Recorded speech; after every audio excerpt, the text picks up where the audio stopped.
Chamwada. Unajua Alex Daring abroad. Daring abroad. So Alex in December of 2019 he had come to the US and alikuwa amejua stories zenye vitu zenye nafanya. Alikuwa somebody had told him, oh, there's this guy in the US doing this and this and this, can you try and interview, bring him on the Daring Abroad program. So Alex was coming to DC and then he calls me and he's like, hey Bob, you know, I'm this and this and this and I would like to take your story. Then and kamambia niko available, wakakuja Tampa.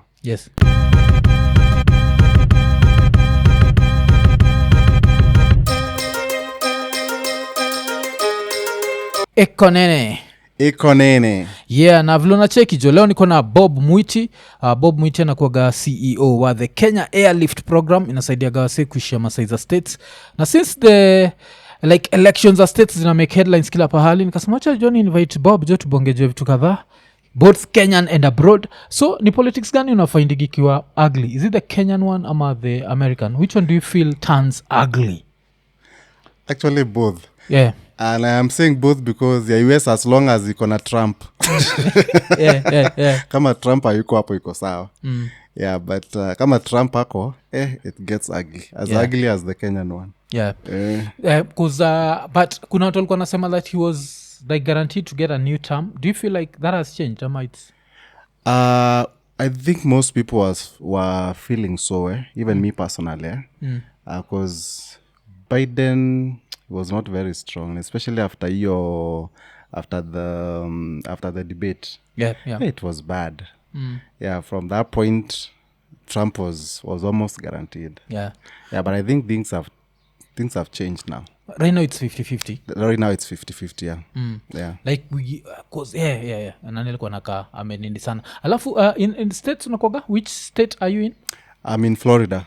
Florida is mostly a red state, ama? Not really. Actually, Florida is a toss-up state, which basically means that it's like half-half. So is this swing state? It sometimes, for the last 2 or so elections, it turned red. But it's usually like you don't know who can win, because there's a lot of immigrants there, Latinos who are usually, of course, Democrats, and there's of course a very huge concentration of old people. Because Florida, that's where most people go, like the older generations. They usually come there for vacations. They have vacation homes, because it's more or less like Mombasa. Yuko sasa. Because the weather is really good. So there is no winter, no snow, nothing. Our winter is very mild. In fact, actually, we would want to stay in Florida in winter rather than in summer, because then, like, kama saizi in summer, it's extremely hot. But because of the good weather, we get a lot of older people who want to go and retire in Florida. So that combined with the fact that there's a lot of Latinos and immigrants, so it makes the state kind of like balance in terms of red and blue. And then Nini, Florida is also the place I hear that on a random day you might just open your door and you find like an alligator at the door. Ama some funny animals. Is it true? True. Like you'll find like there's water everywhere. Hata kwenye tuko kwa home yetu, kwenye tuko nyuma huko kuna water. Vidimbwi tu za nini za maji. And with that, of course, it attracts alligators. And also there's a lot of snakes because of the weather, because it's warm. Another thing in Florida, yenye watu wanaogopa ni sinkholes. Kind of like it's in a, what do you call it? Tectonic plates ama nini hizo vitu zenye huwa zina nini zina collide or something, because I think sometimes when we talk about Africa in general, or even Kenya particularly, susa how like the way there are so many good things in Kenya, because nature, the probability of nature killing you in Kenya is much lower. It's almost nil. Sindio? Kusisi apart from floods na maybe drought, hakuna sinkhole. Hakuna vitu kama sinkholes. We have a lot of hurricanes, by the way. Tunakumbuka hizo hurricanes, sijui Hammer, sijui what. We have a lot of those in Florida, because kuna hiyo place yenye huwa mahari kinua zinatokea sijui nitangwa sijui triangle something I don't know. Yeah, Bermuda Triangle. Hiyo huko ndio sijui Bahamas sijui wapi huko zinakuja sasa zinatu hit. So you have a lot of those in Florida but other states for example maybe akina California huko kuna wildfires kuna earthquakes and stuff like that. Yeah, but Florida what you have to worry about is hurricanes, sinkholes, alligators ni kama crocodiles. And the snakes and the big lizards zinakaa kubwa. Kitu fani ni nikiwa states kuna time nilikuwa nafanya live so I was doing the live where was I in Colorado so niko hapo kukaanza kunyesha because the weather there changes hivo so ile kulianza kunyesha I moved the computer and everything nikaingia nao ndani ya nyumba ile place niko nimekaa I saw a snake passing there alafu mimi naogopa nyoka really so niko naambia mpaka naambia wasi like I've lived in Africa all my life sijai patana na snake naenda kuumwa na snake America na huko ni anaitwa jungle. That was a good one. So unaweza explain msee hajui sinkhole ni nini because maybe kuna msee anasikia tunaongea juu ya sinkhole anashindwa. Sinkhole it's pretty much ni nini tu like for example unaweza kuta kama hapo nje sasa all of a sudden ina open up hiyo part inaingia chini. Unaweza kuta hata like 20 feet or 12 feet inaweza meza hata nyumba yote na kuta sasa mkawapa kwa nyumba alafu nasikia umesink na probability of survival waga next to zero next to zero depending with how big the sinkhole is kama ni hizo masinkholes zenye very deep unajua sasa ikienda huko chini kuna maji bado because huko Florida the water nini iko very very high level so unaweza anywhere you dig unapatanga tu maji all over the place so kama kuna sinkhole unajua sasa mtasink tu mwingie huko kwa huko chini sasa ni maji tu but they are not well in as much as yes to the outside world they fear being in Florida because of some of those things but ukikaa huko hata I think kama the human brain just blocks ni kama tu venye hata ukiwa hapo unaweza kuna accident mahali hapa na pale so it's not like it's a daily occurrence because si kwenda Florida so nilifanya nikashtuka more because me Florida niko naogopa na niko nataka I really want to visit but I was thinking I'll visit the only thing that I could avoid ni kupatana na wanyama which is impossible but sasa vile unaniambia kuna mpaka sinkhole usistuke Florida in fact actually it's a very very nice state. The last time kulikuwa na sinkhole very beautiful. When was the last time there was a sinkhole in Florida? Hata siwezi kumbuka maybe the last one that I read on the news maybe a year or two. It's not like a daily occurrence. Najua. And then Florida yenyewe ni kubwa sana. It's like you know the US the way it's big so a state is pretty much like almost like maybe 2-3 states 2-3 counties Kenya so Florida is one of the biggest states so hata ukisikia tu ni kamoja alafu unaweza isikia hata iko sijui uko Miami na sisi tuko tu huku Tampa. Ile movie nini Bad Boys waga shot in which part? Miami. Mi hata sijui I think so Miami. Mi hata simsewa movies okay wacha niangalie Florida size in square it's 170 square but I think miles. It's Miami. So Florida is like a third of Kenya size wise a third of Kenya it's quite really big. Quite big yes. Okay because Nini is much inaitwa Texas inakuwaga hiyo ni big kabisa. Florida iko on the east ama west iko wapi? We are on the eastern side so time yenu ni time ya New York? Time yetu ni New York DC eastern time zone alafu weather mzuri weather poa sana very very nice weather so wewe mwenyewe ukitoka Kenya where are you going? You're going straight to Florida ma so mimi nilitoka nikaenda place inaitwa Pennsylvania okay karibu na state ya Ohio pia wagemeshikana ni New Jersey okay that's why it is east coast so nilienda shule huko so nilienda nilienda shule inaitwa Indiana University of Pennsylvania iko city inaitwa Indiana the city name although there's Indiana state also yes but that school it's in Indiana city a very small town it's a college town na shule yenyewe ilikuwa inaitwa Indiana University of Pennsylvania the Pennsylvania is the state huko ndio nilienda very cold place predominantly white. Okay. Although also Pennsylvania as a whole also, it's usually also like a toss-up state. Mostly it usually goes Democrat. Yeah, political. but in But it's kind of like almost halfway. So that's why I went to school. Then after that, ukwenda kustudy I went for masters. I masters, went to do an MBA. Then I majored in professional accountancy. Okay. Hapa Kenya ulikuwa umestadi wapi? So in Kenya, for my bachelor's, initially I had gone to University of Nairobi. Okay. For about 3 months. Nikatoka huko. Kakuwa na strike ya ma lecturers. And then I moved to Strath. Oh, okay.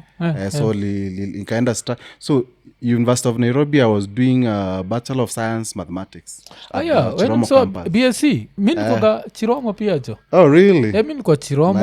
Nilifanya maths and chemistry. So that was it. So ulikuwa na step, ulikuwa mtu wa hall 10, hall 1. Nilikuwa hall 1. Ni hall 1 ama ni hall 3? Hizi zile za fresher. So nzaganizo kina hall 1. Hizo zenye ziko hapo karibu na swimming pool. Swimming pool ilikuwa, I think ilikuwa na swimming pool hapo. Nilikuwa hapo, but after 3 months kulikuwa na strike ya ma lecturers. Which year was this? That was in 2003. That's when I had joined. Because nilikuwa namaliza form 4 2001. 2003 mi sana nilikuwa third year hiyo time. Sasa tulikuwa by hiyo time nilikuwa hall 10. So nyinyi mlikuwa hall 3. I think hall 3 nilikuwa hall 3. Mlikuwa hall 3 alafu okay. So mi nilikuwa like I've given people stories like there are so very many interesting characters when you ukienda a public university ya Kenya. So like there was this one guy alikuwa na ishi na best yake. Nowadays he's based I think in Sweden. Some artist called Bafuchafu. So he had like roommate wake alikuwa student at university. Kuna ingia kwake unapata like a whole basin of marijuana inakuwa tu chini ya kitanda inatola. So it was a place of very interesting characters. I know, right? So kwani uliamua kutoka? Because I find like University of Nairobi compared to Strath, there's more freedom, more so tulipata lecturers a strike, yes. Around that time venye tu tuliingia tu hivi. Then my dad akaniambia even his days alikuwa sijui amespend like 5 years kusoma University of Nairobi. Akaniambia sacha tujaribu nikupeleke any of the private universities around. Okay. So ndio nikaanza kutafuta, nikapata Strath. Then I went to do Strath. Sikuingia degree immediately, nikaenda nikafanya something called ACCAs. Like certifications za KAO. Kazifanya, and then now that year later nika join for my bachelor's. So I did BCom, accounting and finance. Nika graduate 2008. And in hindsight, do you feel like Strathmore University treats adults like children? I always feel all those rules are not good. Like, because you're an adult, I should be able to make my own decisions on what I'm going to wear as I go to school. The university level Strath, they are very strict. Inakanga ni kama almost to the extent unasikia ni kama uko some private high school or something. Kulikuwa tulikuwa naita fashion police. Walikuwa kali.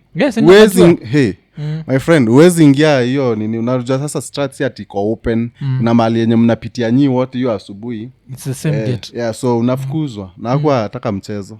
They are very very very strict when it came to the way you dressed. So which one gave you the more like universal experience? Nairobi University, even if you're there for just basically 1 year ama a few months. 3 months 3 months.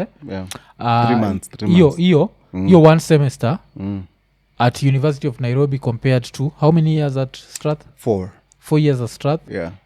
Vile ulienda hiyo Indiana University of Pennsylvania, which one did you feel like had given you the campus experience? University of Nairobi ama Strathmore? Strath, I wouldn't say give me your campus experience that much. I think I would have had a better experience at the University of Nairobi in the sense of that feeling you got campus, freedom and things like those. Because you see also Strath, you're not even staying on campus. You are like coming every morning, unaenda nyumbani. So ni kama wewe unatoka hapo unaenda job, narudi. So there's that is missing. You are mingling with other students like in the evenings or that. So that was not there at Strath. which was there when I went to the US on the US side. Yeah. Kitu I think nilipata Stratha ni, and I think also looking back, I think it's one of the reasons even why my dad wanted me to go to Stratha. Yeah. Because me, I grew up in the village. I come from Meru County. Yeah. Deep in the village. So, and I grew up in a very, how do I put it? Because najua like you were raised by your grandma. I was raised by my grandparents. Or both of them, yes. Yeah. Because your parents got you very early in life. Walikuwa ma teenagers. Yeah. So Mbuyu alikuwa form 2. My mom, I think she had just finished, those days was like class 7 or whatever.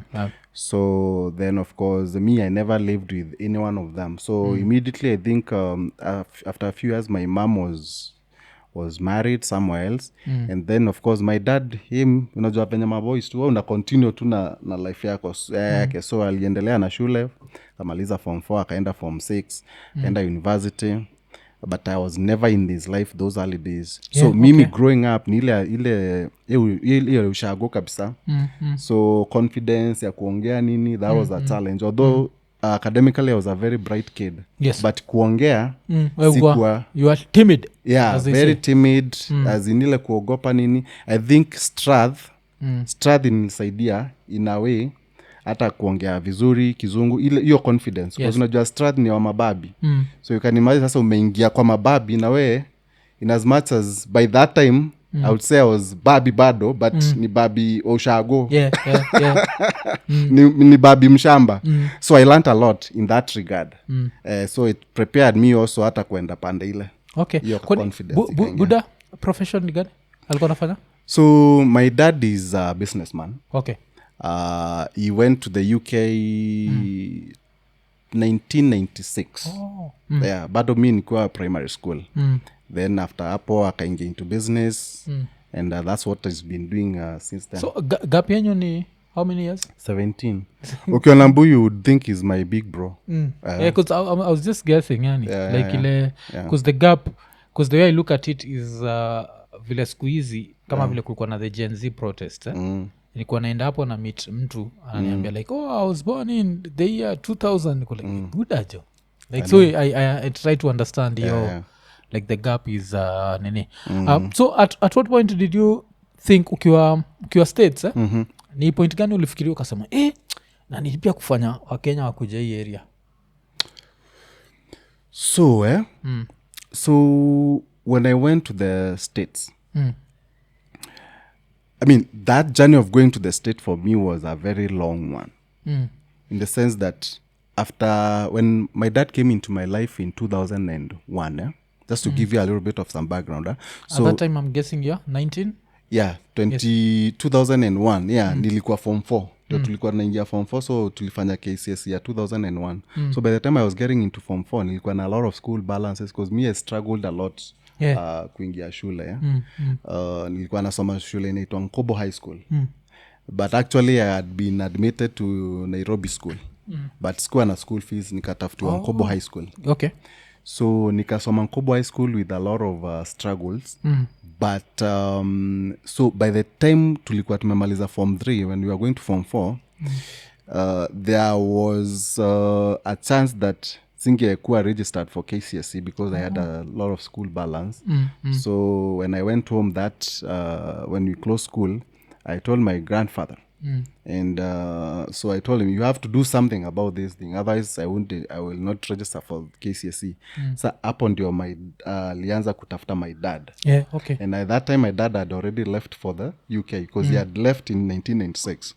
So somehow he was able to get hold of him. And I told him we wrote like a letter to my dad, received it with my pictures and all that. He had never seen me. Akazipata alafu he agreed for me to get into his life. So that actually that's where my life I would say that's where my life changed.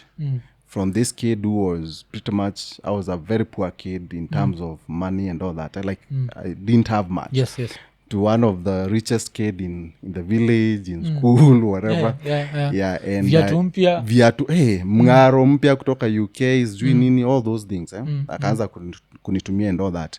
Na is the one who started giving me the vibe ya kutoka Kenya to go abroad. Okay. Yeah, so my journey started in actually after we had done KCSE. Initially I wanted to go to the UK because that's where he lived.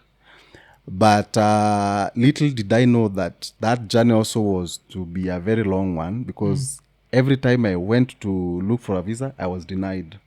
So I was denied visa 4 times. Yeah.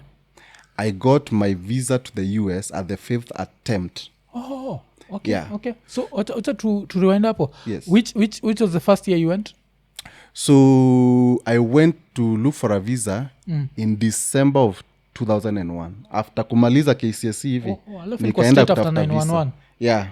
Straight after ile 9/11, yes. 9/11, yes. Yeah, so I went that before Christmas. I went to look for a visa. I was denied to go to the UK. By 9/11 they relocated. They relocated in 98. Pole. So ukakaziwa. That's 2001. Ya kwanza. Next. 2001. Then I got admission ya shule huko London to go and do software engineering. Nika apply 2002. Nikanyimwa bado. Isa ni ya UK? Ya UK. Yeah. All that time I was trying UK because that's where I wanted to go. Oh, okay. Mi nikuwa mistake. Yeah. Okay, so hiyo okay. Nikanyimwa. Then again I reapplied again for the same school student visa. I got denied. UK bado. 2002 hapo. So then we decided, let me just continue with my schooling for undergrad. So ndio 2000, kumbuka those days we used to stay for 2 years. Ukipita high school, you stay for 2 years so that you can join as a regular student. So 2003 ndio nika join University of Nairobi sasa cause menyimo hizo mavisa. But then I still tried one more time after kuingia Strath. I think I was in second year in 2005. I tried again to look for a visa to the UK. Nikanyimwa. Wow, UK zaovyo hivyo, and you could prove that you could support yourself and everything. I had all the support because my dad was doing fine. Yes, yeah. I think my issue was more to do with the way I talked, like the way I approached those visa interviews. Like I was not really good. Sikuwa na hiyo confidence, nilikuwa mtu wa kuogopa, kutetemeka, you know. So I just kept on learning. You know, these people, they don't understand these things. They just assume that's how you are. And I don't want those kind of people. So naambianga watu like watu wa embassy, watakanga mtu wako na kimbelembele. Usijipeleke hapo uko hivi. You know, kimbelembele, so you know you can talk, you can explain yourself, you know, why you are going, what you are going to do, all those things. So I was not very good in that regard. So I think that's why I was getting denied visa. Then again, after that, after I graduated, we tried for the US, and then I got it. So it was my 5th attempt of looking for a visa to go abroad. So UK 4 times. UK 4 times, 4-0. US, then the US first. Ukashinda 0-1. Nilikuwa sasa by that time nilikuwa pro. I'd already figured things out. Like this is how I need to frame, you know, my answers. This is how I need to approach myself. And, you know, I approached the visa officer, confidence level. This is how I need to talk. So I had done all that. Na US, how was that trip on the plane? Because niko pati hatu story majuzi. I was saying like the first time when I went, I went with, like, I was accompanying a white guy. Yes. So tulikuwa tunafanya na yeye Ghetto Radio. So I was more confident because nilikuwa like tunaenda hivi wataona niko na mmoja hao. So the second time I was a little bit nervous because I was like nitafika pale maybe watu wanaweza niuliza, and then it went so fast. And then the more confusing thing is they don't stamp your visa. So I'm there wondering, kwani uja stamp uonyesha watu? So your trip yako ilikuwaje? Like how were you nervous like nikifika kwanza flight ilikuwaje? Nairobi too? So I flew, first of all, after kupata visa, I quit my job. And my visa, I was to go to school in 3 months time. Nakumbuka nilipata visa in May. Hey, with all the excitement, you know, after all those struggles, I was like, man, now I'm going. Job, I was used to work at Equity Bank as a teller. Nika quit your job. Mi naenda majuu bana. So I left, so I got the visa in May. I left in August. So my journey took me from Nairobi to South Africa. I was flying Delta, then South Africa to Atlanta to Pittsburgh, which was the final destination kwenye shule iko. It was the first time that I flew in an airplane outside of Kenya. Nilikuwa nimeenda Mombasa previously, but ilikuwa my first time to fly out of that's a the long country. flight, Very long flight, but me initially I didn't care much about the layovers because I think I was in South Africa for almost a whole day. I just wanted to enjoy. But the flight itself, it was very long. Kutoka South Africa until you get to Atlanta, Georgia, it was like about 17 hours. Oh, so there's a direct flight, yeah. Kama hii yetu ya kutoka hapa siku hizi inatoka Nairobi kwenda New York. It's like that. Ilikuwa almost 17 hours. My friend, umekaa kwa flight, umechoka, unaamka, unakunywa, yeah, it gets very tiring. I think that's the only flight that nimeichukua yenye iko that long. Yeah, since then. Then of course you get there, you land in the US for the first time. Niko kwa dirisha naangalia huko nje na unaona ma lights bana mi nataka niko so excited. I just want to land and even touch the ground and feel ulifika mchana ama jioni? Nilifika mchana. So my flight was like an overnight flight. So by the time we are landing in Georgia, in Atlanta, it was in the morning. Ilikuwa which airport ya nini? Atlanta, Jackson what? You're the biggest, one of the biggest airports. And it's a beautiful airport. Very, very nice actually. It's a very beautiful okay. So alafu kutoka hapo, so my experience with the immigration also was not that good. Because unajua sasa ukifika US also, it's not like you are guaranteed to enter. That's also another thing that maybe people don't know, right? So once you get the visa on this side, you can actually go. Ufike pale kwa gate. Ufike huko kwa airport, urudishwe. Yes, nasemanga umefika kwa gate, unaona nyumba ni ile. Ambayo rudi club. Unakuwa deported. So I was put in like a secondary investigation room for about maybe an hour or so. Kujua where are you going, what does your family do, where do you stay back in Nairobi and all those things. Then they cleared me. By the time they were clearing me, my flight from now Atlanta to Pittsburgh ilishaenda. So again I was delayed, but I managed. Wewe sasa unafaa kulipia tiko hata ikikansoliwa hivyo, do they help you in any way? No. You don't have to pay anything extra. So you just go to the airline, you tell them, hey, my flight has been delayed. They'll just book you on the next available flight. Yeah, you don't have to pay. Oh, okay. You didn't have to pay. Okay. Yeah, okay. But that process of clearing the immigration is actually it's pretty much like the embassy experience. Yeah, you get grilled really bad, yeah. Alafu nini, by that time were they stamping entry and exit? Those days they used to put there's something called I-94 record, like a white paper, then they stamp it on the passport. Yeah, so you maintain that. That's your like more or less like your immigration record. Because siku hizi nilicheki majuzi nani mentioned it, and that's when I realized, like I also mentioned it nikiwa hapa, but when Larry Mado was joking, sijui call your video. So Mado alikuwa na joke ati US siku hizi imefanya mpaka if you go there you can never prove that you went there through your passport because they do because nothing. everything is just digital. Yes. So wanaipitisha alafu wanakurudishia huko. Buda niliandaga so like atuoni stamp.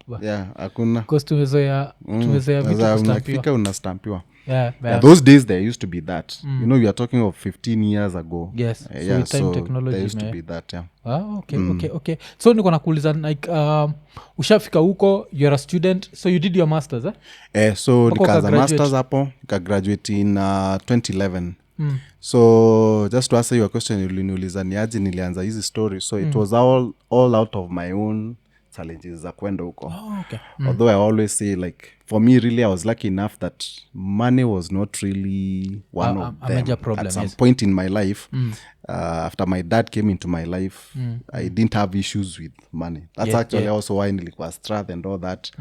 Yeah, but I also understood the challenges that people, because I had lived on the other side where you don't have enough. Yes. So I understood when somebody else actually needs help in terms of finances. So I understood all those things, and combined with the challenges that I had faced in my whole journey, that's when I started thinking of coming up with something which we do until today.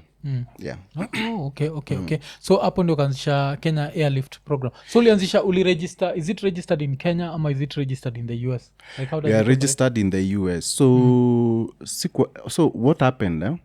So when I was graduating from school with my MBA, I started also having some challenges to do with finding work on the other side. Now, one thing that most people don't know, so if you're going there as a student, you have to figure out if you want to stay there, which of course most people want to, right? Yeah. So if you're going as a student, you have to figure out how to transition and be able to stay there legally. How do you do that? One, either you get a job and that job sponsors you, the company sponsors you for you to live and work there as a skilled worker. Yes. Or upate mzungu, uoe, and then you become a citizen, whatever. Yeah. Or the other people who file asylum and all that. But the best, I mean, as a student, for lack of a better word, the cleanest way is basically you go there, with your skills and all that, find work, get a company that is willing to sponsor you, get sponsored, you get your work visa, and boom, you get your, residency and all that. So me, I was trying to go that route. Yes. And I was finding it very hard to find a company that was willing to sponsor me, because back in Kenya, I was basically a teller. Yes. Teller skills, you see, for a company to sponsor you, they have to prove to the US government that you have skills that Americans don't have. Okay. It's not even just the US. Actually, even here in Kenya, if a local companies are supposed to hire Kenyans. If they want to hire somebody from outside, they have to prove, why are you hiring, for example, Somali or whatever. And remember Matiangi akizusha jo story. Yes. Alikuwa nasema the Chinese were hiring the Chinese to do for jobs zenye ziko semi-skilled zenye Wakenya wanaweza fanya. So there's those things also even on the other side. So me, because now the companies are required to show that you have skills that most Americans don't have. Me, the skills that I had was teller skills. In Kenya, I was a teller. I worked as a teller for like 4 months. But you see also on the US side, that's also one of the funny things that I noticed. On the US side, teller jobs ni mtu mwenye amemaliza high school. Here, to be a teller, you basically need a bachelor's degree. On the other side, you're basically a high school, with a high school diploma, you're good to go. As in kama KCSE, huko kama umefanya. Unaenda nini? Unaweza kuwa teller, ufanye kwa bank. So those kind of skills, you see now, if a teller job requires you to have a high school diploma, so those are skills that most everybody can do that job. So there's no way a company can sponsor you. Yeah. Niaje huu ni Rapture the Scientist hapa hivi live and director. Kabla show iendelee, remember Rowan and Cut 3, Rapture the Scientist, Rowan and Cut 3 sasa iko live pale hivi ikonini.live. Ingia pale ni only 500 shillings. As in, you have to have skills that most Americans don't have for the company to be able to sponsor you. So me, I didn't have those skills. I was typical teller skill, whatever. So I realized very quickly that I was going to have problems finding work and work that can be able to sponsor me. So what I did, through a connection of some of the friends that I had from my class, I decided to get into the technology space. So I got trained kwa system inaitangwa Oracle Financials. So it's basically a system that most companies use out there to record their day-to-day transactions, expenses, revenue, run financial reports and stuff like that. So I trained to be that person who sets up that system so that companies can use it. Actually, whatever I trained on, it was very close to even what I learned in school, because I was an accountant. Yes. But now, rather than being the person who is using this accounting software to do the accounting work, I was trained to be the person who sets the system, that accounting system, for accountants to use. Without doing any programming work. So that's what I was trained on, and I got a job as a systems analyst. Hui sasa ni place gani? In January of 2012. Uko tu Florida still. Aya No, nini? no. Philly. Pennsylvania. No, Pennsylvania, that's where I went to school. Then after school, I went for my training for that Oracle thing in Chicago, in Illinois okay. State. Chicago. So I was there for about 7 months. Because I graduated in 2011 May. So from May until December of 2011, I was basically doing all these Oracle training. Then I got my job in January. Remember, January 13th, 2012, as a systems analyst. And I was posted to Kansas City, Kansas. Oh, okay. Like Midwest. Kwanza wacha ni shout out kuna boy wetu wa Kansas anaitwa Mobek. Kuna Wakenya wengi sana Kansas by the way. So kuna wakali wengi sana. kuna very big support of the show anaitwa Hakim Mobek, big up. So I got the job there in Kansas City. I worked there that whole of 2012. And then the same your company yenye ilinipatia your job, they were able to file for my papers, and I got a work authorization called H1B visa. Okay. For skilled workers. So that's what I got. How many years is that? How many years? Usually for 3 years, and then you can extend it for further 3 years. Okay. So I got that in 2012. And then by end of 2012, because once I got into the industry, kaanza kujua, it's even possible you can make even more money, because I already, 1 year ilinipea a lot of experience kujua, how to navigate the system and all that, whatever I was doing. So I started looking for other job opportunities. Then I got a job with to go and implement Citibank in Florida in 2013 to implement the same thing that I was doing, but now for Citibank in 2013. And that's how I moved to Florida. Okay. So nikapata job poa sana, making some really good money as a senior systems analyst. And that job I stayed there for about 5 years. Okay. And so when I got into the industry as a systems analyst, I realized there was not really a lot of people from my background who are in that space. Because mostly the people wenye watu nilikuwa nafanya kazi now, it was usually Indians. Wa India tech space, there are so many of them because there is money. And mi nasema kwanza ukiona mali kwenye waindi wako hapo kuna pesa, anza kuangalia. So that's when I started thinking of what can I do to give people from my background opportunities like what I had. Because by that time I was doing that job. I was making about 1.5 million a month. And convert to Kenyan. Convert to Kenya, I was making around $11,000 a month. Yes. And I was just a normal senior systems analyst. Like I was not really like a manager, I'm a supervisor or anything. And you can imagine like the guys that those who used to work with me as my boss or my supervisor managers, they were making really good money. So I was like, this is an industry where I don't see a lot of our people, and there's so many smart people from where I come from who can take up these kind of opportunities. And that's where I started now thinking of, how can I start up something? And I started a consulting company then to train people on the same things that I was doing uko to corporate world. And out of that, the Kenya Airlift program was born. Out of me starting that company, I started also thinking like, because I was not getting people within America who I could train. I was like, where else can I get these people? So I started thinking, and I was like, maybe I can try and see how I can be able to help people from back home to get to the other side. And that's how the Kenya Airlift program was born in 2018. Okay. So in a nutshell, the Kenya Airlift program inakwaga, because me the first time I heard about it, I heard you mostly target STEM students. Watu wamefanya science, technology, engineering, mathematics. Is that the story, ama you target any student? So the Kenya Airlift program is an education financing scheme that helps bright students from Kenya, and actually to everywhere across the world now. Yeah. We are rebranding to International Scholars Program as we speak. But we basically target bright Kenyan students to pursue who are interested in pursuing graduate studies in North America. Yes. Our major market is the US, but also we do also take some students to Canada. Okay. We normally focus on students who are interested in STEM. STEM basically means science, technology, engineering, and math. Yeah. But you don't have to have done STEM.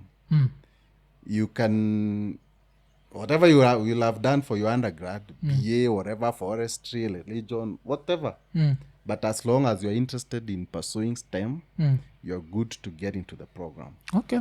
So I think nephew yangu And tu, it's I for always- masters. always So we talk don't to take undergrad, we don't take PhDs, it's usually for masters. because nephew yangu amegraduate from JKUAT was it last year, and I've been trying to convince him that I feel like America is the country for STEM. Najua, like it's the country where STEM can take you to levels that you never imagined. Sindio? Because this is the country of Silicon Valley, the country of this is the place to go, because I think nilikuwa naona nini, there's a research being done by watu wanaitwa nini MIT. Which research was this? I had something that they're doing that's wameanza kuexperiment na AI in a way that AI will be able to detect breast cancer 5 years before it starts. Wow. So with that they can be able to stop it, najua, because unajua No, because of this and this and this. way before it gets, 'cause nowadays most of the time unaona most people suffer because ukipata diagnosis iko like inaendelea sana. Ishaendelea. They're actually using technology to really solve a lot of humanity problems, which one of them which is usually diseases. And I think in the next few years actually we'll have AI doing way much better than what the smartest doctor can do. Yes, can do. So the first person uloipeleka States, because I'm sure you must have been proud, alikuwa a student going to learn what? So kwanza nikuambia venye tulianza my friend, bro, it was very very hard. So tulianza 2018. The hardest thing those days was because I didn't have any beneficiaries. So started the program, and wherever I used to like talk about what we were doing, everybody would be like, how many people have you helped? Okay. Who are the beneficiaries? And then you don't have any. So in 2018 we got only 3 students to believe in the program and join. One of them was someone who was related to me, close to me, so it was very easy to convince them, because anajua simi niko huko, very easy to convince. Hata kikiumana Bob ni wetu. Hata niharibia nini. So it was very easy to convince him, but it was hard. So our first student to go to the US was in 2020 January. Okay. So it started in 2018. That process takes long, by the way. Najua. It's not like you start, if you're going there as a student, there's a lot of things that you have to do through the process, some exams that you have to sit for, all those things, then apply to schools, funding, all those things. So the first student went in 2020, January. Man, I was so excited. Naenda kustudy what? She was going to pursue Master of Science in Information Technology. Which university? At University of South Florida. Okay. Yeah. So luckily around that time also, Alex Chamwada, Alex, Daring Abroad. Daring Abroad. So Alex in December of 2019 he had come to the US and alikuwa amejua stories zenye vitu zenye nafanya. Alikuwa, somebody had told him, there's this guy in the US doing this and this and this, can you try and interview, bring him on the Daring Abroad program. So Alex was coming to DC, and then he calls me and he's like, hey Bob, I'm this and this and this, and I would like to take your story. Then and kamambia niko available, wakakuja Tampa. Wakakuja wakachukua story yangu ya Daring Abroad. Those days it was being aired on KTN. So when he came also, I told him I have this program, and there's also a student who has just gotten a visa. So also, can you please air Interview him. interview the student and also hear the story for that student. Yeah. So that's what Alex did. So akachukua nini yangu, my story, which was aired in 2020 January. And then when he came to Kenya, he also took the story of that first student. Yes. So he was so excited that even the story was airing on TV. Yeah. So, and I think also that's what helped us now to people to start seeing there's something here. Because a lot of people got interested after that. But still, there was not a lot of traction. Still, the program was very new. In 2019, we got only 12 students. So every month, we were basically enrolling one. And how many traveled out of 12?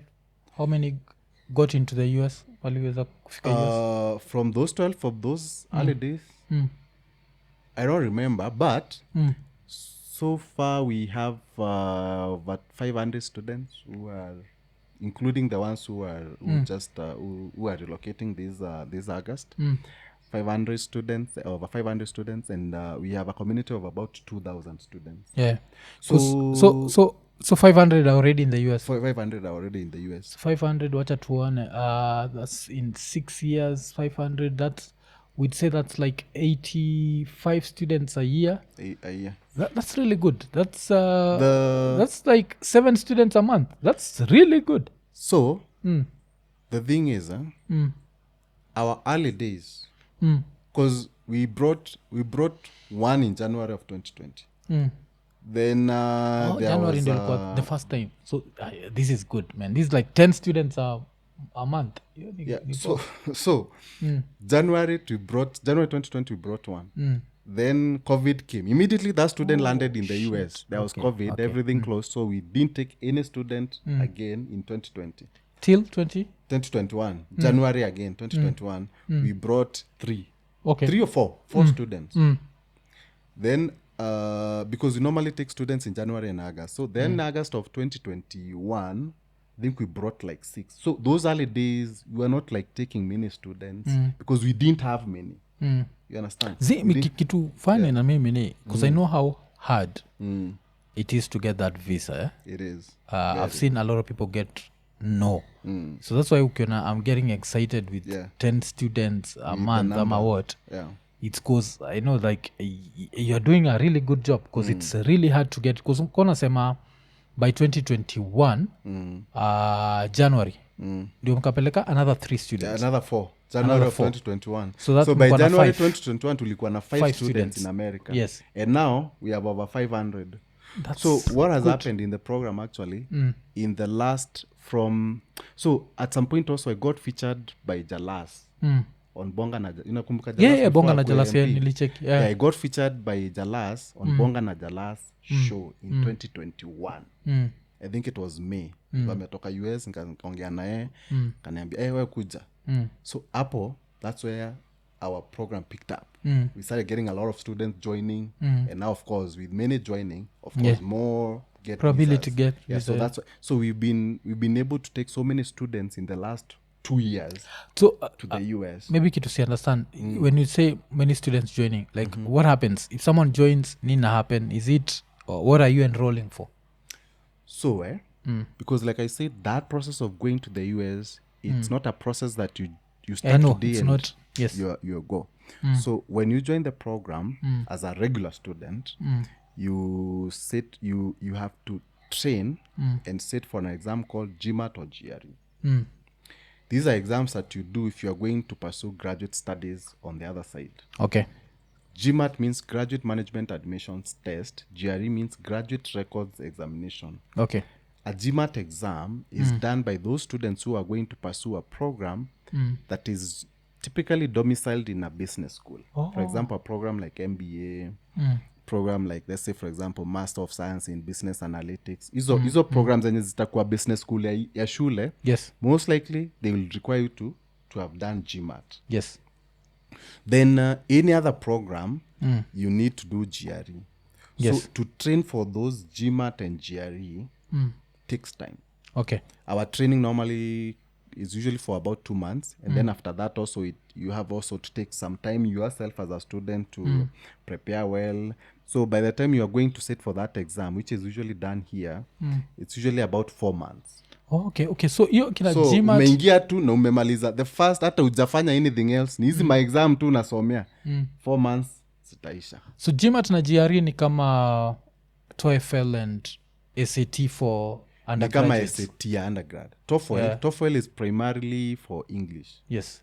Okay, test of English as a foreign language. Yeah. GMAT or GRE test hesabu na kizungu. Yeah. So it's nika SAT. Yeah, both. Ni kama SAT. Yeah, so ina test na hesabu ni kama tu hesabu ya high school. nilifanyaga SATs during my days. Ulikuwa unataka kwenda undergrad? Nilikuwa nataka kwenda nini, I think ni mother ndio alikuwa anataka niende because those days was zile za enda America. Unajua hizo siku. Yeah, so it's pretty much like SAT. SAT is for undergrad, GMAT and GRE is for graduate level. For masters and PhDs, you do that. So lazima kuna place nimeona ukisema mna offer financial help for students wale hawajiwezi ndiweze kustudy states, because states is super expensive. Yes. Yeah. So hii funding inatoka wapi? Like how are you able to offer? Good question. As I said earlier, we are an education financing scheme that helps bright students to go and study abroad. Yes. Now, studying in the US, for example, like the way I went for a master's program, typically would cost you about 5 million Kenya shillings on average. So, because not many Kenyans have that kind of money, honestly. Like, even if you have 5 million, most likely you are not using, you don't have that 5 million to send your kid to school, maybe for business or whatever, right?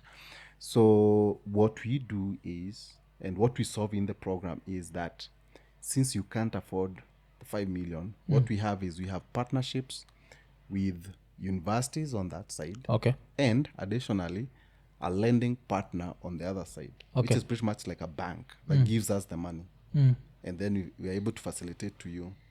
So for the universities, so what we do is we go out there, talk to universities and tell them, hey, look, because normally as an international student, you are normally, most universities out there will charge you double of what the locals pay.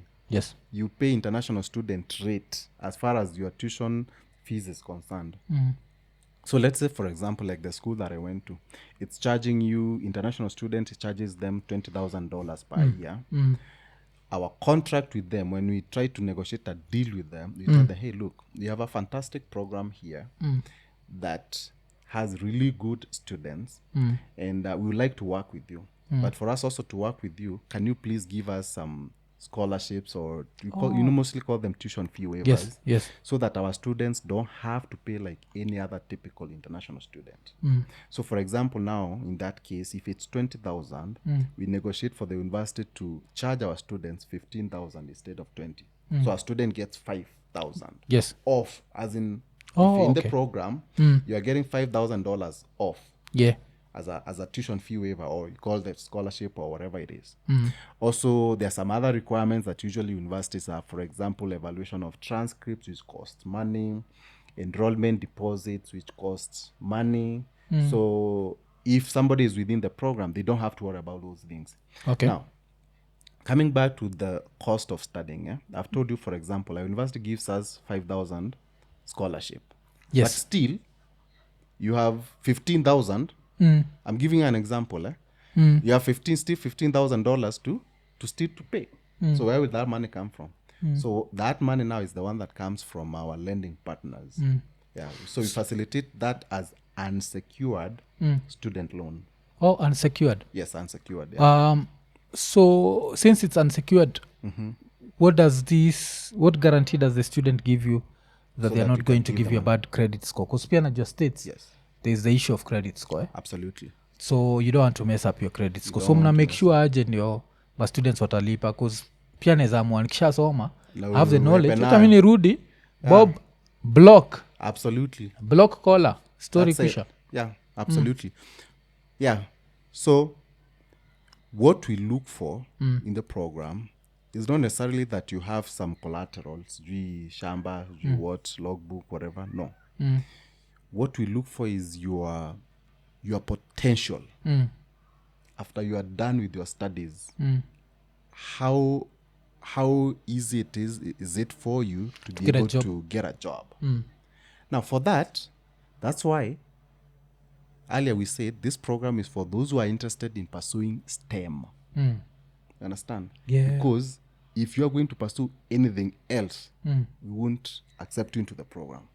Because we know for a fact that But a job STEM skills, they are marketable. Anywhere across the world, you are more likely to get a very, not just a job, but a very good job. Paying job, yes. And you'll be able to repay the loan. So that's what we look out for. Like that caliber of student who has the potential to make good money once they are done with school. Not necessarily in the US, because also a lot of people also think we are taking people to go and work. We take you as a student. Yeah. But we know the US has a lot of opportunities. If you go there, for example, I went there as a student. I was able to transition. I got a very well-paying job. You can definitely be able to do that for yourself. So so we look at your potential, future potential, not what you currently have. It doesn't matter. But we also do look at your credit rating upper Kenya. And I always like insisting this because a lot of young people, by the way, they take these, I don't know, mshwari, sijui fuliza, sijui whatever, and unapata mtu akona deni ya 100 shillings ajailipa, and that affects you. You can't even get into the program. You can't be funded. Because also you see, because these, whoever our lending partner is, they also want to see somebody who is financially responsible. Oh, okay. Not necessarily that you have millions. Even in iso moja umepewa, you should be a very good person who can take care of the 100 shillings that you've been given by somebody and return it. So if you can't do that for 100 shillings, what makes you think that you'll be able to repay 1 million? Si utaepa na venye umesema. Yes. So we look at all those things before we can accept somebody into the program. Lakini sasa kuna mtu atajiuliza aseme unajua inaweza kuwa ni kwa hapa iko nini siwenjo ya set natumiaga jina fulani Thug Rock ni jina ya kijaka ile inamaanisha shida. So inaweza kufanya shida ndio imfanya mtu yuko na deni ya mshwari, si ndio? But ni mtu ule akipata hizo the same opportunities na wajitoe kwa hizi shida anaweza enda pame amefanya vizuri. So unasema if you have a bad credit score, unfortunately that's the end of the road conversation. But we normally, for example, if you have a bad credit and you have somebody who is on the other side who is a permanent resident or a US citizen with a good credit also on the other side, they can consign your loan. And they can guarantee your loan, so that the loan goes to them in as much as it's going to you. That way you are able to, we could diversify the risk, Nini, whatever it takes. I know. Yeah, so that now, because you see because the lender doesn't understand that wewe ulikuwa na mashida. Ulikuwa na Thug Rock. So okay, understand. What we are looking at is your report. Your report is the one really that is telling us this guy doesn't pay. Doesn't pay the debts hata kama ni ndogo. So those things. The thing is also because actually I've been trying as much as possible to see even how the government can really also support the program.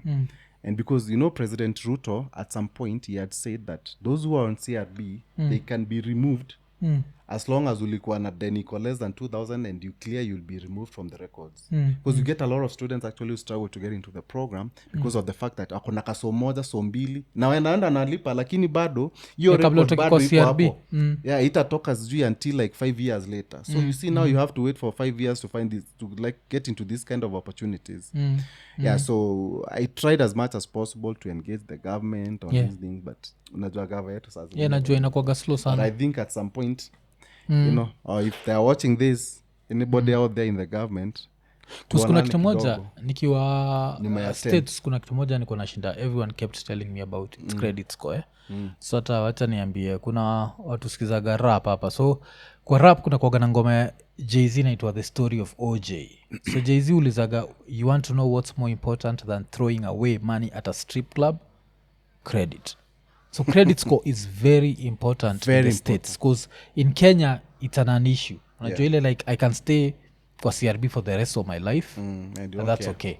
But States inamaanisha you can't even rent an apartment. You can't rent an apartment, you can't buy anything like for example if you want to be financed to get a car, to get a mortgage, apartment you So can't get.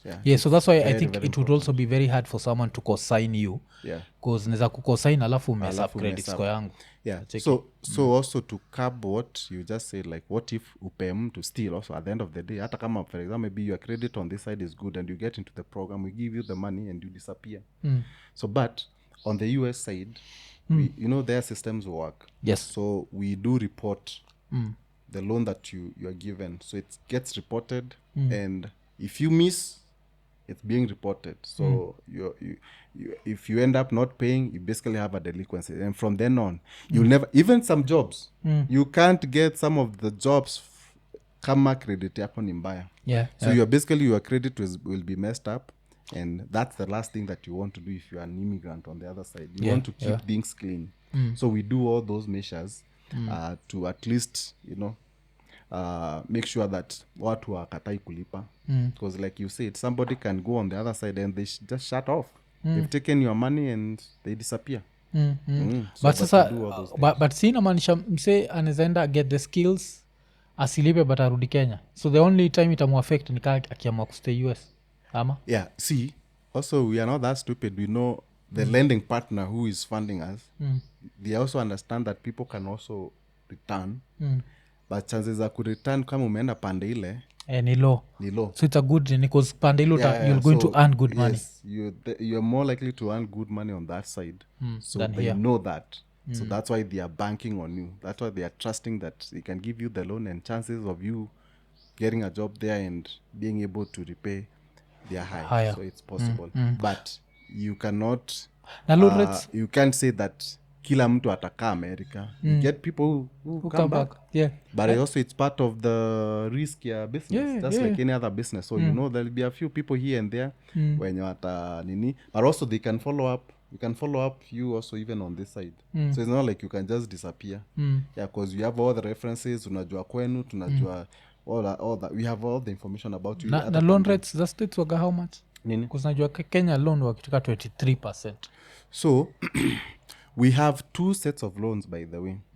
So we've just talked about the cost ya kusoma huko. So we finance tuition and living expenses on the other side, which is the biggest chunk. Yenye nakwambia it would cost you about 5 million. So that we've already talked about that. But also, remember also, you can actually get somebody funding on that side na mtu ashindwa kwenda. Because this process to move from Kenya to the other side also requires money. Yes. Requires money of averagely almost like about at least about $5,000, which is equivalent of about $700,000-800,000. So not many people have that kind of money. So also what we do in the program, we do when you get into the program, you are not getting into the program for free. We normally charge $1,100 to get in. Oh, okay. $1,100, which is usually, we call it the contribution into the kite program kite. So what we do is for every student who are joining and putting in their 1,100, we use that money to help facilitate those who are leaving, because we have students joining on a daily basis. Okay. But it's not like all on of a them daily will make basis it. students are leaving to the US. Students are leaving in August and January. So we are able to accumulate enough funds from those who are joining to help facilitate those who are leaving. And when we do that, basically we'll pay, because those costs that are incurred through the process, they include, like, for example, GMAT exams, GRE exams, school applications, visas, surveys, air tickets, medicals, all those things. 1100 yangu, does it cover the visa? Ndio nakwambia sasa, visa interview, unatoa tu 1100, so you don't have to worry about all these other costs. School applications, visa, surveys, air tickets, medicals, first month of rent deposits, insurance, all those things. I don't have to worry about that? You don't have to worry about that. Okay, that's interesting. So, because you're putting in whatever $1,100 that you're putting in, we are using that money in that pool of those who are coming into the program to basically support now this bigger portion of all the expenses that are happening as we proceed in the process. Because now the question would be, what if 50 students join the program and all 50 get a chance to go to the US? How will you fund that? It's Because not it can happen, possible. unajua? It can happen. Itonga nini Murphy's law. Yeah, it can happen. Anything that can it's be pretty thought much of. like, for example, the Yes. way, let's say, the way insurance works. So you pay premium, you put in money, but it's not like every day people are having Accidents. Everybody who is putting the insurance, it's the same thing. It's that concept. Okay. So we expect, and another thing also, it's not like students are living on a daily basis to Yes, the yes, US. umesema. Like right now, you're just sending students this August. The next batch will be in January. So as the students are joining, we are able to help, like those who are in the process. For example, wakitaka GMAT exams paid for, we pay. Wakitaka wenye wamepata visa, wanataka tulipie visa fees, we pay. Okay. Wenye wanataka service, because everybody is there at their own pace. See, at kila mtu mko the same Yes, level. yes. Yeah, as we keep on. So it's possible actually to be able to do that. It's something that has been working so far. And in as much as there could be those scenarios where everybody gets in, everybody gets visas, it's not really possible because of the timeline. Remember also, I've told you, it will take you almost, at least on average, a year by the time you get to the other side. So that's why we are able to do that. So you asked something about the interest rates.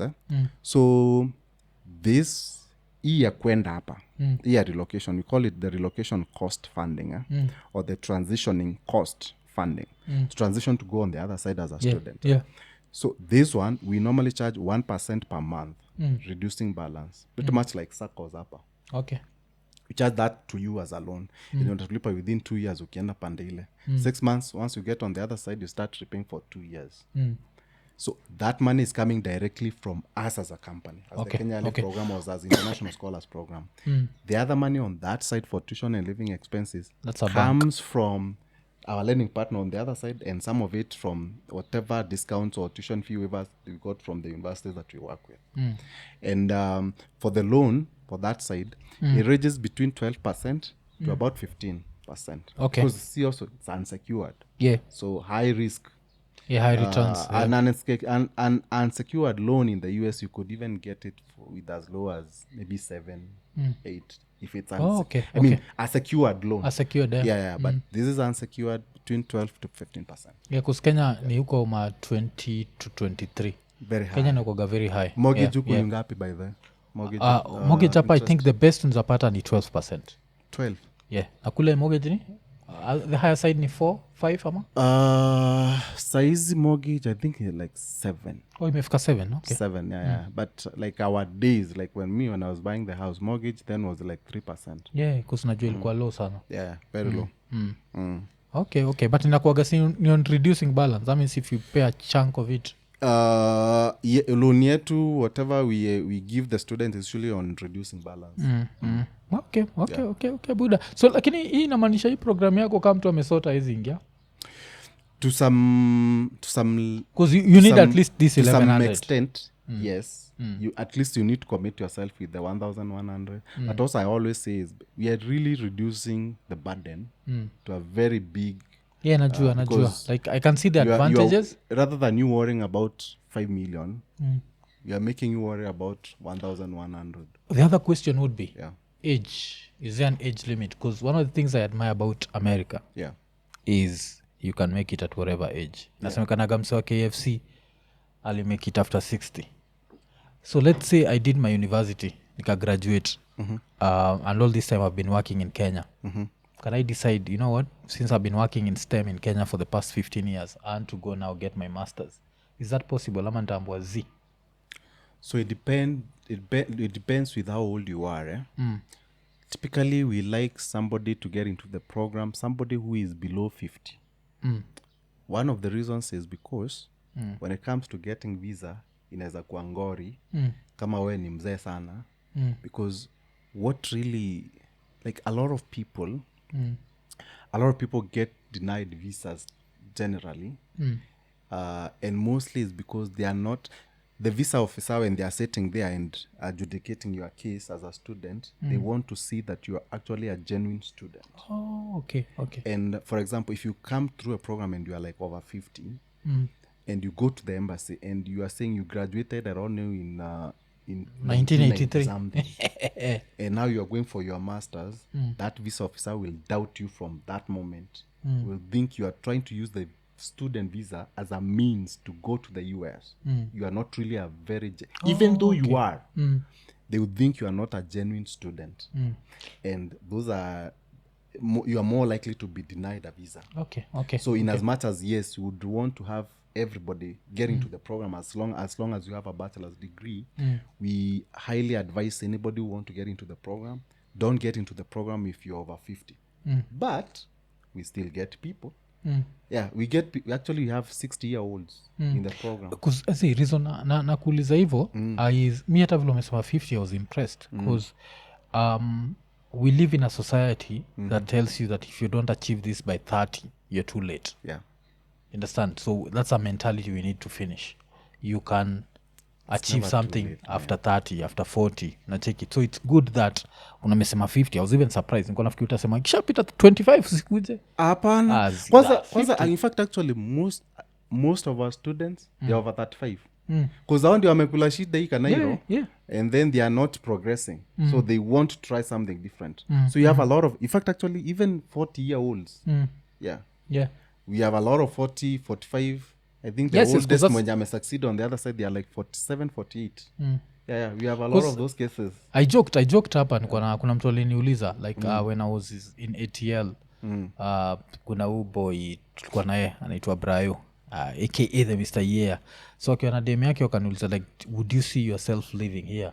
And I remember telling them like if my podcast was not what it is, yes I could see, because I was seeing the opportunities on the other side that we don't normally see here. So especially coming into a STEM, because I know like STEM we are talking about some good minimum wage per hour. Because STEM is good money. Yeah, because typically with STEM you are more likely, you are basically, because you are getting skills most people don't have. I always tell people when it comes to even like really like in life succeeding financially, try to get skills that most people don't have around. That way you'll be valuable and you'll be able to charge more. For example, like me, whatever I was making then when I used to work, I was making that kind of money because these are skills that not many people had them, right? Like for example, if you talk about like for example I was a teller then, I was getting paid that 5,000 here in Kenya. That 5,000 Kenyan shillings after taxes, it's like 27, you know. Pesa kidogo. Pesa kidogo sana, sindio? But it's because kila mtu anaweza fanya job ya teller. But now if you get skills that people don't, not many people have, then of course chances of getting a good job, well-paying job, they're high. And STEM is in that category. Okay, alafu nini tukimalizia cha nisema hivi 2026 nataka kurudi States kuwatch futa. Utaniorganizia moja wa mastudio wako ni ikae chini na yeye nikiwa kwa ground, si ndio? Kuna wengi sana will organize that. I also love the World Cup. I went to the one that was in Brazil by the way. Yeah, Brazil. Okay. Yeah. Ile time walitandikwa 7-1 wakiwa home. Walilia sana. So I was there at a place Nini inaitwa Fortaleza. I think it's the najua city or state, I don't know. So we were there with my colleagues. Those days I was working then. So I was not doing business. So I was there and it was fun. So I believe even the one in the US and Canada and Mexico will be a lot of fun. I think it's going to be a good one. Yes. I want to visit the US. I think do I need nini ya kuingia Mexico na nahitaji visa kweli? Mexico I don't know. But cuz Canada najua na need. Maybe if you have a Kenyan passport probably. But if you have a US passport, you don't really need visa. Canada, you'll also need a visa for Canada. But for example, like if you live in the US, like me, I'm a permanent resident of the US, so I don't really need a visa to go to Canada. And I don't think I need a visa to go to Mexico. Okay. Because mi nataka kukuja hiyo time. But good, na unafanya kitu mzuri. Mi ni mtu encouragegiwa sana waingie kwa stories za STEM. Like even my kid, utai mtu yangu kama naniambia I got 100 in religious studies, alafu namwambia what about mathematics? Niambia 95. Niko I need that 5%. Nacheki because najua like maths rules everything. Like STEM, we live in a STEM world. So this is where mtu ana need kutafuta skills zake and it needs. Alafu pia kama uko hapa Kenya una earn 150,000 shillings. It looks like really good money, but you can make much more. I always tell people Kiwa the maju. same thing, actually, because you see also most of the, for example, people who are those who are like 30, whatever, they're already making like 100, 150. Sometimes you can be very comfortable with that kind of money, but forgetting by the time you hit like 40, Yeah. bro, 150k is peleka anywhere. Yeah, You understand? Yeah, so it's always good to go out there and see what is out there. Yeah, What 'cause other opportunities that are out there, and especially if you're good at whatever you do. Yeah. Like afu uko in STEM, Yeah. unaweza baki umefika mbali sana. Yeah, because the good thing about the other side also is the fact that also unajua huko systems usually work. Yeah, yes. Because unaweza kuta kama uko na skills uko poa, as in hata kupata job unapata job because of your skills. It's not because you know somebody or things like those. Yeah, so I always tell them like you try, go out there, see the world, see what the world has to offer on the other side, and you can go. If you feel like it's not really worth it, you come back. Yeah, you come back, man. Hakuna mtu amekushikilia mguu huko. Yeah, so Buddha, asante sana. This has been a good one. Vile mwambia gase, we are trying to also change lives. The last time nilikuwa na mtu hapa alibonga jo going to Japan. And Aniko Nini fan actually ended up in Japan. But nice. Kuzuko, so I'm hoping kuna IKONINI fan ataenda up US atakuwa zile Buddha jo ile interview ya Bob ndio ilinifikisha hapa. I know. Tabambika sana. Yeah, so if you are watching us, maybe they might be asking where they can get all the information about what we do. We are very active on social media. Personally, I have a Facebook page. Nikona to follow us kidogo hapo like 100,000. A lot of people follow me, even outside of Kenya. In fact, actually, that's one of the reasons why we are changing the program to International Scholars Program from Kenya Airlift, because there's so much interest from students from other countries. Okay, that's good. We have students kama saizi kuna student amepata visa kutoka Sierra Leone. Na wao tu wanipata tu kwa internet. It's crazy, man. We have students from Zambia. We have students from Nigeria. So we are trying to go global now. We actually just opened our office in Zimbabwe. Okay. Zimbabwe is like my second home, because my wife, she's from Zimbabwe, although she's an American, but she moved from Zimbabwe and she was very little. Yeah, so we normally go to Zimbabwe most of the time to kuja Kenya. Kama saizi niko peke yangu, but when you are coming on vacation now na family, we have to go to Zimbabwe most of the time. Okay. So we feel like as we grow the International Scholars Program brand, our first frontier should be in Zimbabwe, because that's like my second home. In fact, actually, this buddy here is the one who is flying the Zimbabwean flag for us. Because I always joke at the day that I land in Zimbabwe, the first song naenda kucheza ni ngoma ya Bob Marley. Unajua kwa nini? Hiyo ngoma nga Natty Dread in Zimbabwe. So unajua mimi ni Natty Dread jo. So na plan kufika Zimbabwe at least kuvisit. But Buddha, this is some good stuff. I feel like the future of the world is technology. So we really need to encourage more Kenyans to look at STEM. Alafu vile umeambiwa usitafute kitu kila mtu anaweza do. So siende kulearn how to be a bank teller. Buddha, anyone can do that. Hata mtoyo wangu yes, do it as a job, but isikue hiyo ni kitu umeenda kustudy chuo, because I don't think studying that in school, like usistudy vitu, don't look at the world through the lenses of I'm just in Kenya.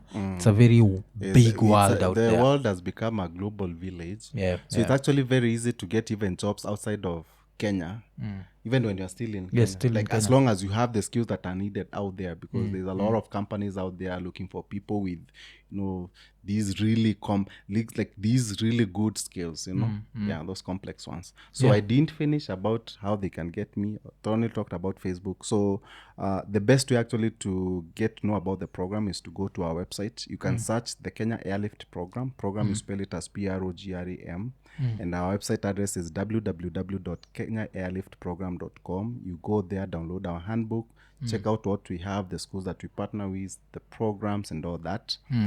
Also, if you watch this video maybe 2-3 months later, most likely also you can be able to get hold of us at www.internationalscholarsprogram.com. It's pretty much the same company. It's only that we are rebranding. And once you download the handbook, you'll be able to know about what we do.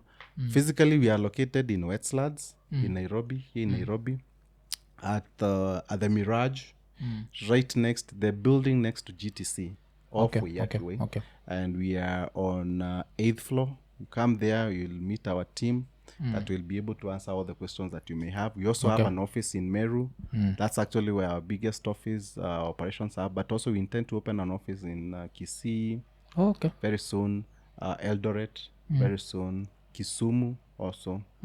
So those are the 3 major towns or cities that we are. I'm actually looking forward to the day that my nephew visits you, because I really want him to.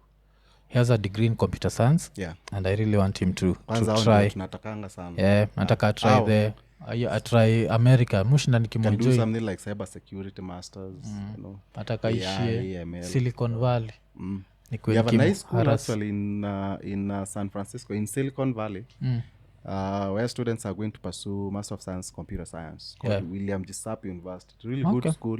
And we pay very good deals also. So that's very good school. And that school, when you go there, they give you are able to work. You're able to do like an internship as part of your curriculum, your shule. Okay. Even though, of course, when you go to the US as a student, you're also allowed to work, but normally you're supposed to work on campus. You're not supposed to work off campus by law.